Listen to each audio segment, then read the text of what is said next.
As a founder, you have to grow faster than the company as a professional.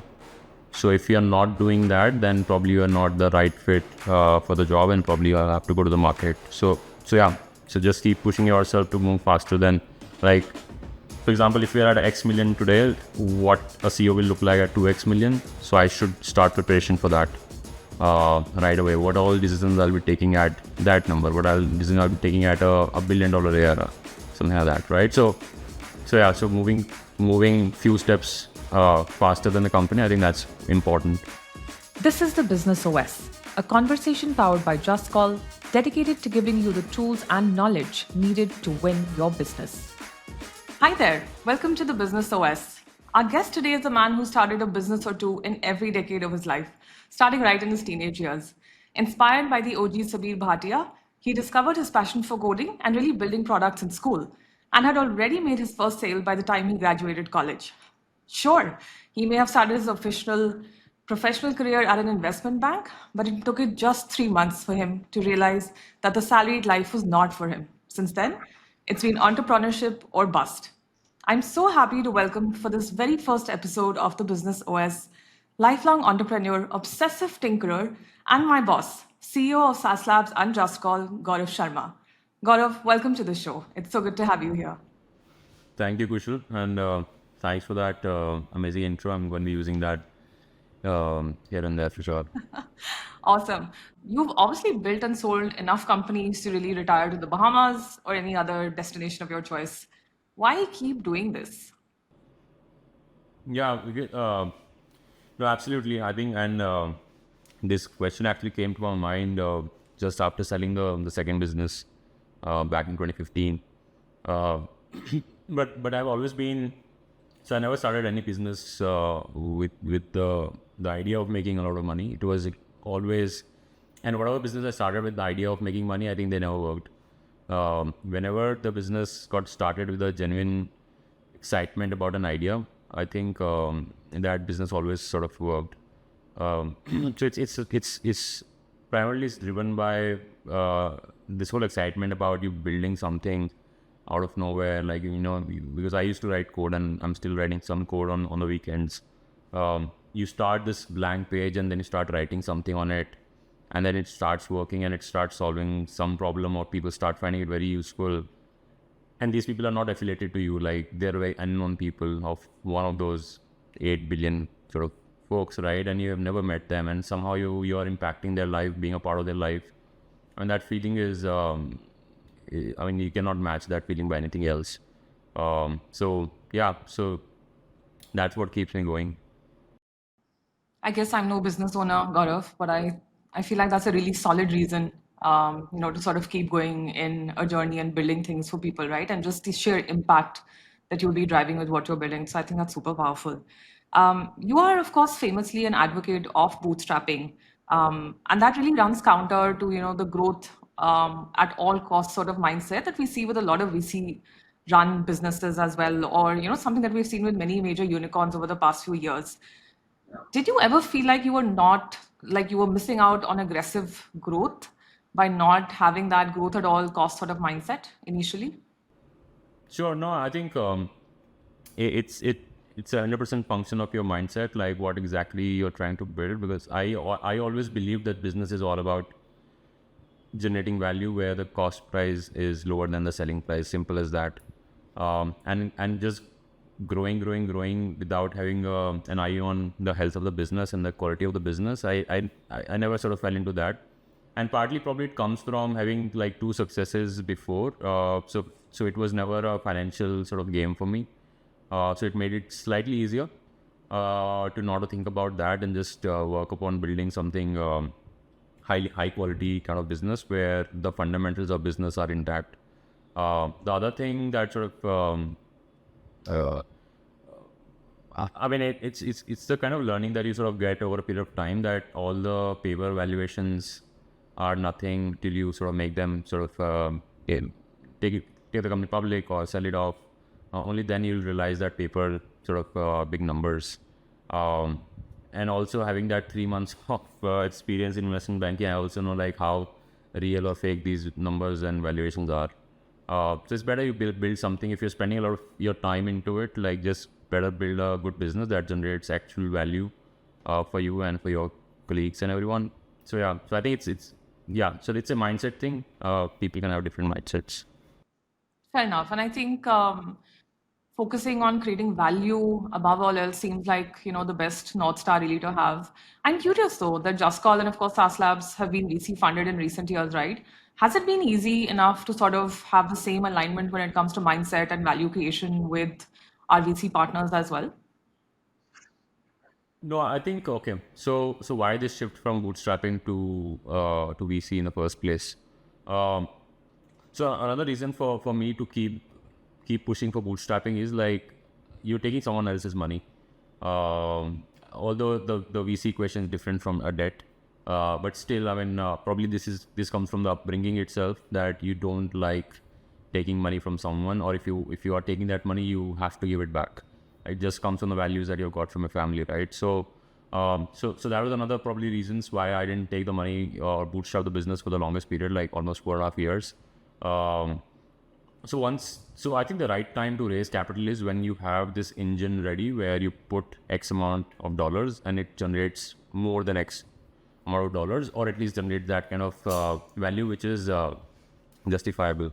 Um, so once we had that engine, it became kind of easier for us to sort of have that alignment with the VCs where they expect you to just grow like anything. And we have been like growing really well, like back to back. I mean, you have done some of those campaigns, right? The Deloitte 500 fastest growing company in 5,000, all those things. So we have been growing really well. Last year, the whole market was in a bad shape, and even in that market, we were able to grow without spending money. So I think VCs are definitely, hopefully, they're very appreciative of that's the work we have done as a team. So I think once you have that engine that's working, I think that's a good time to push the pedal. Got it, got it. And just switching gears a little bit here, right? Coders and builders are famously known to be loners, right? Or people who enjoy their quiet space. And as you have said, you were a bit of an introvert at some point as well, right? But as an entrepreneur, obviously you have to be, the face and really the voice of the company, at least initially. How are you able to reconcile these two parts? Not a bit of an introvert. I was like proper introvert. Like I could have got a certificate for that. So when my mom dad dropped me at the college, 2006, I actually cried when they left. That kind of an introvert or a loner or whatever I was. Not a loner, but an introvert. Because I felt like, how will I talk to other people? Like I just cannot. I just only talk to my parents and my family and all that, right? So yeah. That's where I was. Uh, but it's also important. So there's a difference between founder and CEO. I think that. So it's a bridge. I mean that you have to sort of cross. So as a founder, you can be a coder who's running and building, who's just building things and just launching it till the MVP, let's say, or till a very small mark like $1 million or something, and then you start building teams. And that's where you have to realize that CEO and founder are totally different plays. So what I did, and I think what worked really well for me in this case is that always been self-reflecting on things. So I realized that there is something missing here, like where I should be more communicative with people. I know that I still have a lot of work to do, but I've come a long way. Just realizing that CEOs need to be that motivator in the company and should be communicative, should be giving feedback regularly, and for that an introvert can't work.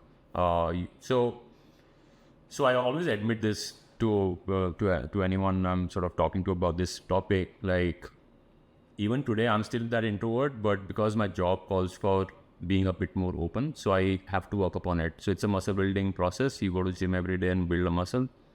That's what you have to do with this as well. So what worked really well for me was obviously books, and then just pushing myself out of the comfort zone. There's no other way around it.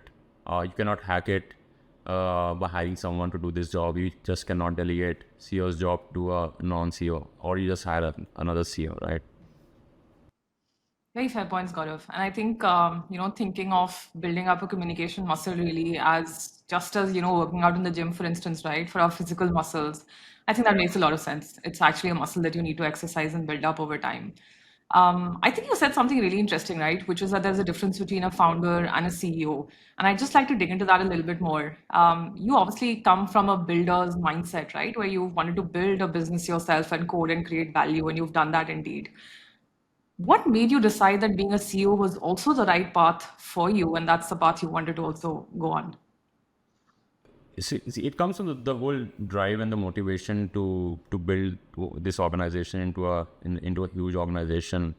And if I sort of step back, this motivation is actually coming from uh, making a lot of success stories within the company. So this keeps you driving, and then you start questioning yourself, like, what is that one thing that I'm not doing today that I should be doing? And that sort of start giving you answers that, hey, you cannot sit in your room and just write code and just hope customers will come, and a lot of customers will come. Um, so having that fear of failing pushes you to do what you're not doing, and yeah, so that's where it sort of begins, and then you sort of work upon it. No, I think you did. I think there are definitely many different career paths that clearly all of us can take at different points, right? And even if you're a founder, I think there are clearly still some career decisions to be taken, even there, in terms of what we want our output or our sphere of influence really to be, even as a founder versus a CEO versus a business owner, right? So I think that's super helpful for folks who are listening in. I think one thing you have to learn is that I think it's true for everyone in the company, but as a founder, you have to grow faster than the company as a professional. So if you're not doing that, then probably you're not the right fit for the job, and probably you have to go to the market. So yeah, so just keep pushing yourself to move faster than, like, for example, if you're at X million today, what a CEO will look like at 2X million. So I should start preparation for that right away. What all decisions I'll be taking at that number, what all decisions I'll be taking at a $1 billion ARR, something like that, right? So yeah, so moving few steps faster than the company, I think that's important, and that's true for everyone actually in the team, not just the founder and the CEO. Yeah, yeah, that's very true. And I think just saying that about the CEO, right? I think it clearly shows that it's not so easy being a CEO because you have to sort of think two steps ahead, right? And not just understand what you're building and what you want to acquire and who your ideal customers are, but really understanding what the future of the company and the business really looks like. So it sounds like being a CEO is not all rainbows and butterflies, right? And there's clearly a lot of much more work that goes in there. Just talking of all of that, right, Gaurav, clearly for the journey of building SaaS Labs and JustCall, there must have been a lot of highs and lows and successes, etc., right? Let's maybe just talk perhaps a bit about the genesis of JustCall and SaaS Labs. If you could take us through, really the ideation and growth, maybe during the first year or the first few initial years. Yeah, so where should I start? 2015, I sold the previous business. 2016, and decided to start SaaS Labs. This time around, I was pretty clear that I'm not going to sell the business, so I need a really long-term business idea for me so that I can run it for next 30, 40 years or so, and till the body sort of permits. So for that, I was looking for an idea that sort of outlives me, and for that, I started looking at companies that I really admire, Adobe, Atlassian, and a bunch of other companies. And the commonality among these companies I saw was that they all are champions of different job profiles. So that became a mental model in a way. Like, if you build something for a job profile, you can actually build a really big business. For example, Adobe is a champion of designers. So till the time there is business on earth or people are building something creative, Adobe will be used here and there in some shape and form. If you're a product manager, or if you're doing some sort of project management, they'll be using something like Jira or Confluence for your product, again in different form and shape. So that gave me the idea, like, okay, let's focus on some sort of job profiles. In all my previous businesses, I not just did the coding piece, but also did the first 0 to 1 journey of sales and support as well. So I was pretty close to what all these agents go through. It's a high anxiety work.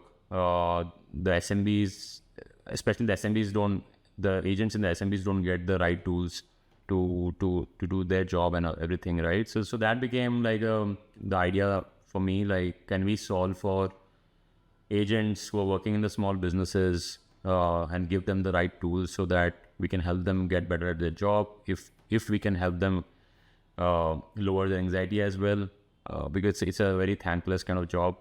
So that became the broader idea for SaaS Labs, because I was always into building a lot of products, and probably I was just thinking that I sold all these companies because probably I got bored really quickly. And that's one of those weaknesses that a lot of programmers have. Like they have so many ideas all the time, and because they know that they can build anything they're sort of thinking about, so they get bored pretty easily. So I felt that probably I sold my previous companies because I got bored, and this time around I don't want to sell it. So let's have a platform where we can actually build a lot of products within the same umbrella.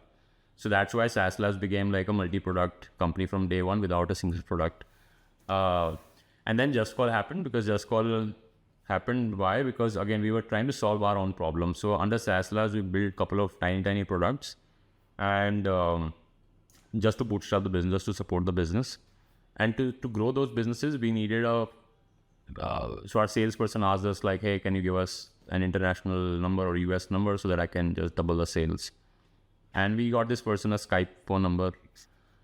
And after 2 months down the line, nothing changed really. Then I asked the salesperson that, dude, like, what you did, would love to understand like what you're exactly doing, but sales has not gone up. He was saying that the sales will double, even 10% increase will be helpful. And he gave me the usual answer. So we decided on a weekend to just hack around and just build something so that we can just track phone calls. So that became the idea of a JustCall, which today is our biggest product. So we hacked around, built this product where our salesperson can get phone numbers, make the calls, and we can listen to the recordings. Simple as that, right? So, and then and that's how we launched it, JustCall.io. Very basic, very simple. And yeah, so that was the starting point for us. Got it, Gaurav. And it sounds like listening to your customers from the very early days, I guess, is a cornerstone really for any company that wants to create value.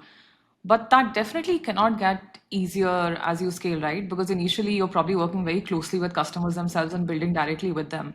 But as the business scales, it can't be that easy to stay in touch with your customers. How do you sort of bridge that challenge for yourself today? No, definitely. I think you have to just put it in your schedule. Just make it part of your calendar itself. And if you're doing that, it's a fundamental way of how you time manage, right? So manage your time. So if this thing is high priority for you, you'll have to put it in your time management schedule. So what I'm doing today is, like, obviously I'm chatting with our leaders in the CX teams. What I'm doing today is probably it's different for different companies. So at least for me, every single email which is going to the help@justcall.io also comes to me. So that just keeps it easier for me just to have an eye on what's happening. I'm not reading every single email, but from the subject line you can see like where there's an urgency, right? So I keep on looking at some of these emails. I jump in some of these queries and just tell them that, hey, sorry, it was a bad experience. I'm happy to help here. So one is that, like, having some form of visibility in what's happening in the support. And the other thing I'm doing is just taking out a couple of days where I'm just going on customer support chat and just looking, because within like 3 hours, 4 hours, 5 hours, you'll see a pattern like where the support stands. And that gives you an idea like what are some of those most common problems customers are facing, and then you can just take it back to the support leader and the engineering teams and the product teams that, hey, this is what I found, like so that also keeps the teams always alert about giving great customer support, because you never know when I'm looking at some of these customer queries. Fair enough, Gaurav. I think that's a very important lesson, right? To sort of stay very close to the business and the customer, even as you sort of scale the business and you hire different levels of people and different teams to come and do this for you, right? So I guess it's equally important to stay hands on, but to also stay hands off. Which sort of brings me to the next part, right? I'm guessing that especially as a bootstrapper, you have to be very careful about every person that you really hire and you bring on board the team, right? Because you're literally building up the culture and the values with every person you really bring on board. Do you have a hiring philosophy, a hiring compass? How do you think about hiring? Um, no, absolutely. I think over a period of time, like I used to read, like growing up as an entrepreneur founder, I used to read about these blog posts and all these podcasts of amazing sort of entrepreneurs, and they all used to say that hiring is the most important thing. It was difficult for me to understand exactly that, like in the early days, but now I also like 100%, 200% agree to that. Like it's all about hiring great people, products and everything. It's all are like side products of great hiring or bad hiring. Um, so my mental model has obviously evolved over a period of time by making a lot of mistakes and a lot of right calls, right decisions. Uh, so normally what I've started looking for is not just the what's written on the CV or the resume. I actually what I do is, so if I'm hiring for some specific role, I firstly deep dive into what are some of those natural abilities that you cannot coach a person, but are required for this job. So that has become a great filter for me. That for example, let's say customer support agent I'm hiring. For that person, the obvious answer will be like, hey, he should be empathetic. But that's true. That's fine. Everyone should be empathetic. Um, for me, I think comprehension skills is really important. Like if person is reading the chat query or the email, is this person comprehending the whole para correctly or not? So comprehension skills becomes super important for me. And that's what I make sure that people are asking those kind of questions or putting that sort of question in the test, right? For a leader, being humble is really important. If someone is just bragging the hell out of their previous successes, it's a big red flag for me. So yeah, so I think all these mistakes and successes have created a mental model that I cannot really codify and put it on the paper, but it just comes naturally to you now that you are able to read people and some of those things. So for leaders, being humble is really important. The third thing is uh, ask questions just for the depth check. A lot of people have done a lot of things on their resumes, but what they have really done on field, I think that you have to really check. So you have to be really smart with asking those questions that sort of checks the depth of their understanding and the work they have done. Um, Other than that, though, I think that's pretty straightforward. Asking about the failures is also one of those great questions I've found in all my sort of hiring questions. Like that's where people stumble. A lot of time people say that no major failures, but if that happened, then it's a no go for me. Fair enough, Gaurav. And I think for whoever's listening in, right, and if they want to get hired here, they clearly know some of the things that they must be speaking of, including their failures, right? And it honestly reminds me of our own very initial hiring conversations, even between you and I, right? And I think even in those, there's a very equal distribution of, a talk to listen ratio, where I think you definitely had your own questions and you were obviously analyzing what I was saying, right? But I think I was also able to ask you a lot of questions. And I'm sure that the questions that someone asks you, any candidate asks you, will also be telling on the kind of things that they're interested in, how they think, their research, their thought processes, right? So I'm sure that both of those play a part there. Yeah. So nowadays, like I'm not the first person interviewing the person, right? I normally do these either culture checks or in some cases some sort of technical side of things. Uh, so so normally I start my interview by that only. Like, hey, let's start this interview or this chat. Do you have questions for me? So I normally start with that, and I'm fine with 50% of the time the person asking me questions. Because I know a lot of people in the pipeline are great folks. They must be having a lot of opportunities in the market. So so hiring is both selling and buying. So you have to have a balance of that.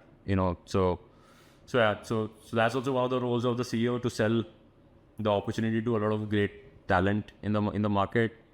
So that's also where I'm spending a lot of time. I'm talking to a lot of people who are not in the market today, but probably will be. So it's always selling them the opportunity. So I think that's also one of those jobs.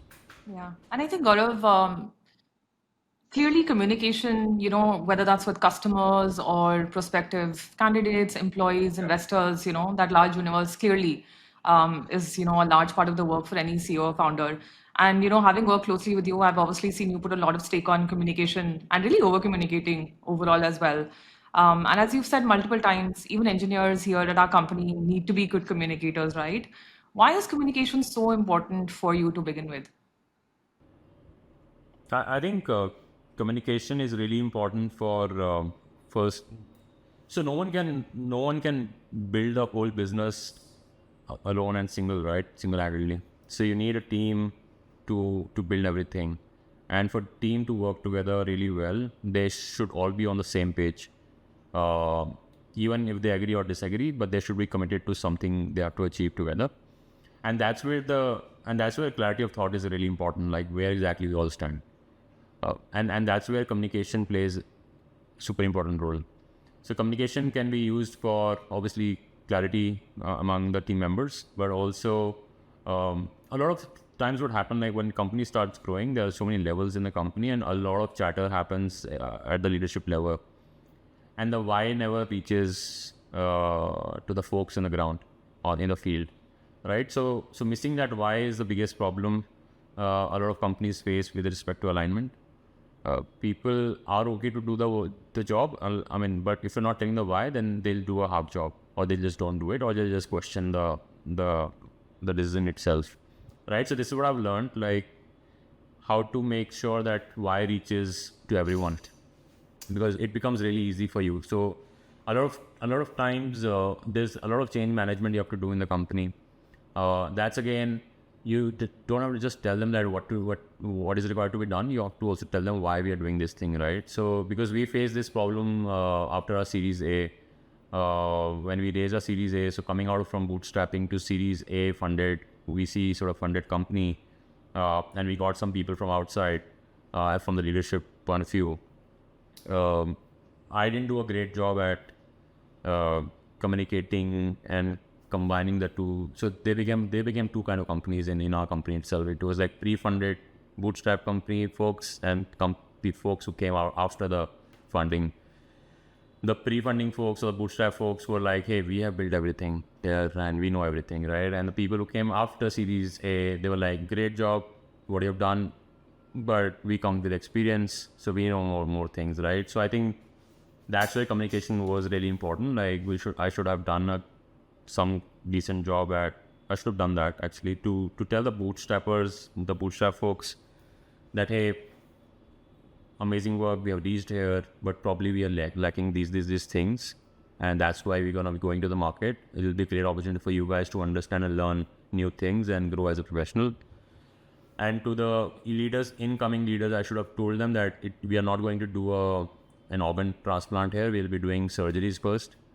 I think this is sort of something I told you also, probably when you joined or someone I told you this thing. So I should have done that, but I didn't do that, and there was some sort of chaos for 2 months or so. And then I started communicating big time, basically, right? So even in all my leadership hiring, I made sure I mentioned that. So yeah, so avoid chaos, make things clear for people, for better collaboration. I think that's why communication is super important. Coming towards almost the end of this segment in a lot of ways, the podcast itself is something that you've been really excited about, right? In all of the conversations and chats that we've had around it. In a world where every time, even three people get together, they can create a podcast. It's just that easy today. What's your vision for the Business OS, for this podcast? What do you think we can bring to the table that's actually different? Absolutely. I mean, thanks for taking the initiative. Like, I've been thinking about this for forever now, I think. Uh, I feel, hey, let's start with the first question itself, right? I mean, the one you asked, like bootstrapping, or like why not VC funding thinking, or all those things, right? I think these are the questions going through every single first time entrepreneur or a small sort of company founder.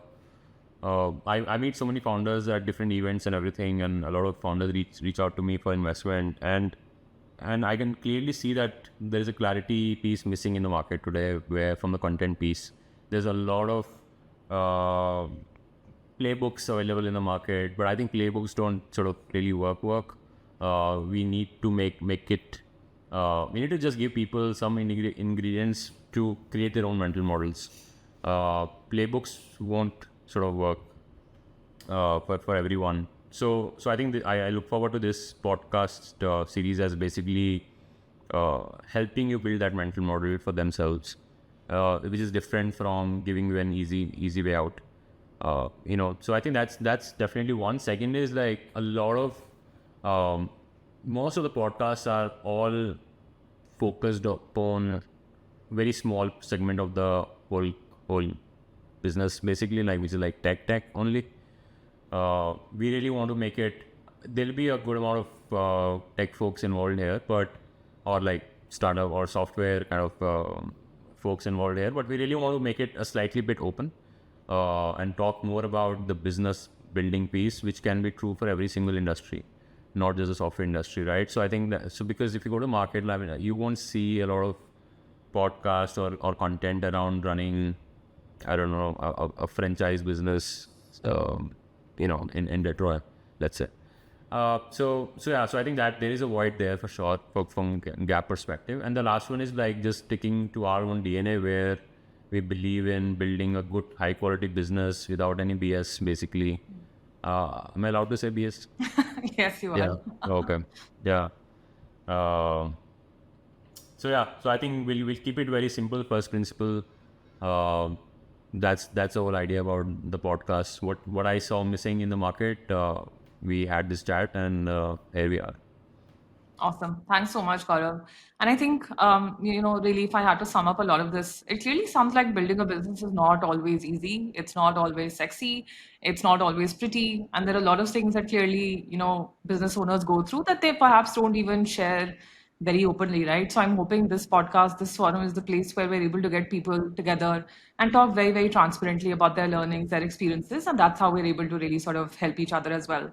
And yeah, get some really laugh-worthy bloopers, perhaps some controversial bits along the way as well, but definitely add value to those folks who are trying to build a business. Thanks so much, Gaurav, for taking our time for us today and for, of course, sponsoring the show overall. So great to have you here. Thank you, Kushal.